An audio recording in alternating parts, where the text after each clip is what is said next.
Bonjour à tous, c'est GTM. Aujourd'hui, vidéo exceptionnelle où je vais vous présenter une voiture à l'échelle 1. La dernière fois que c'est arrivé, c'était avec la 308.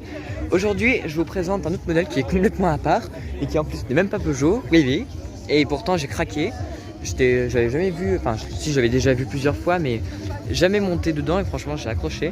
C'est le Hyundai Tucson dans sa version hybride 48 volts, diesel 236 chevaux. Voilà, alors je vais vous faire un petit peu le petit tour de ce modèle et je vais vous dire du coup pourquoi ai-je craqué cette voiture.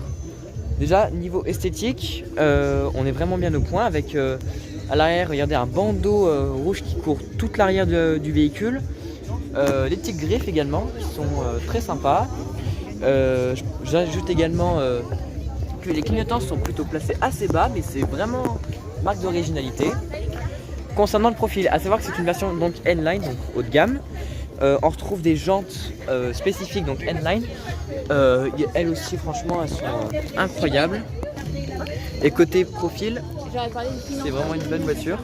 Avec, par exemple, on peut voir directement ici les systèmes d'ouverture et fermeture du véhicule sans appuyer sur le bouton de la clé. Et également, regardez encore des badges N-Line qui sont vraiment jolis. Alors, la face avant, je vais avoir du mal à vous montrer avec celui-ci, c'est pour ça que je vais me rendre avec un autre Tucson. A savoir qu'à part la couleur, c'est la même voiture. Donc, oui, c'est la même face avant.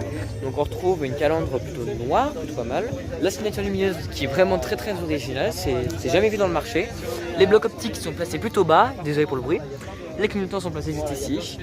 Voilà, avec ce grand logo. Donc voilà, de quoi craquer.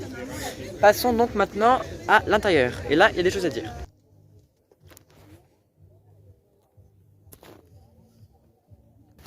Nous voilà donc à l'intérieur de ce Hyundai Tucson, finition donc N-Line. Donc on retrouve encore des badges N-Line à peu près partout dans la voiture. Alors, déjà, dès qu'on remonte, la première chose qu'on voit, c'est cet écran central qui est gigantesque. Et surtout marque d'originalité, ça j'ai également beaucoup accroché. Voilà également une autre raison. C'est, regardez, l'écran quand il est éteint est noir. Et en fait on a directement du noir qui est tout en haut. Donc en fait tout autour en fait de l'écran. Du coup on a vraiment l'impression qu'en fait c'est un écran géant. Et puis même en termes de style, par ma foi c'est joli hein.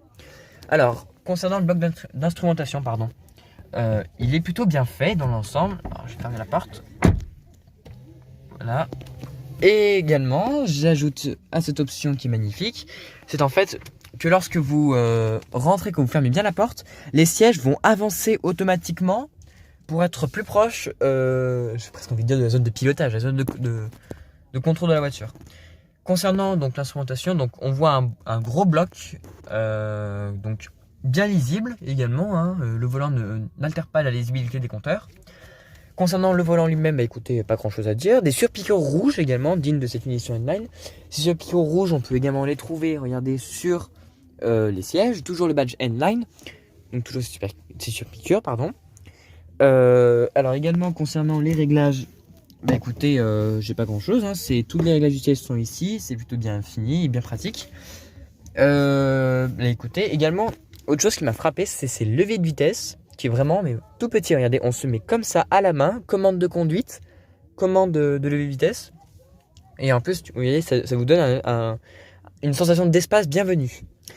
Ensuite, concernant les rangements, écoutez, regardez, on a déjà une gigantesque trappe sous la coudoir centrale. La boîte à gants également est énorme. Ça, c'est vraiment le cas de le dire. Et on a également de gigantesques vides-poches. Également, dernière chose, avant de passer à l'arrière, la qualité de fabrication est digne d'un premium avec certes un petit peu de plastique. Alors c'est pas trop du plastique dur, c'est du plastique un peu, il est ni dur ni mou non plus, mais c'est qualitatif, c'est surprenant mais valorisant. On a également sur une large bande centrale du tissu, encore du plastique moussé par ailleurs. On trouve également sur les contreportes, sur le tableau de bord. Et également le volant qui est plutôt, donc comme je l'ai dit, hein, plutôt moelleux et sympa à conduire. Passons maintenant à l'arrière. Et là, il y a des choses à dire. À savoir que je fais 1m80. L'accessibilité est vraiment simple également à ajouter. Les commandes de siège chauffant massant. les vitres surteintées, qui sont, bon, ça après c'est tout du normal on va dire. Voilà, on se met d'ailleurs à côté de notre Tucson, pourquoi pas. L'espace aux jambes. Et bien écoutez, c'est un gigantesque point fort, car regardez l'espace qu'on a. Moi qui fais 1m80, je suis très bien. La tête, pas de problème non plus. Ce n'est pas ce qui va déranger. Donc voilà, les commandes de clim et de chauffage restent derrière. Et enfin, dernier point à voir, c'est le coffre. Donc dernier point à voir, donc c'est la tête du coffre. Et là, très bonne surprise, car déjà c'est un haillon automatisé, donc c'est déjà un très bon point. Et surtout, c'est un gigantesque coffre quoi.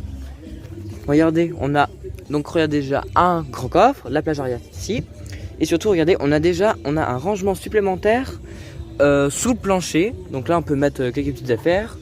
Moi qui fais souvent de la pétanque, c'est pratique.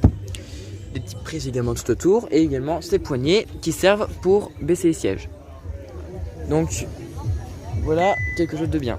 On va laisser le haillon se refermer tout seul. Et concernant les tarifs, pour cette version que je vous ai montrée, c'est 39 800 €. C'est un prix vraiment raisonnable. Et je vous insiste vraiment à aller le voir. Celui-ci à Espace des Noyères. Il y a à Villerest et à Rouen. Bon, sur ce, je vous dis à très bientôt, à dimanche prochain pour une prochaine vidéo sur YouTube. Mais jusque là, portez-vous bien. Ciao.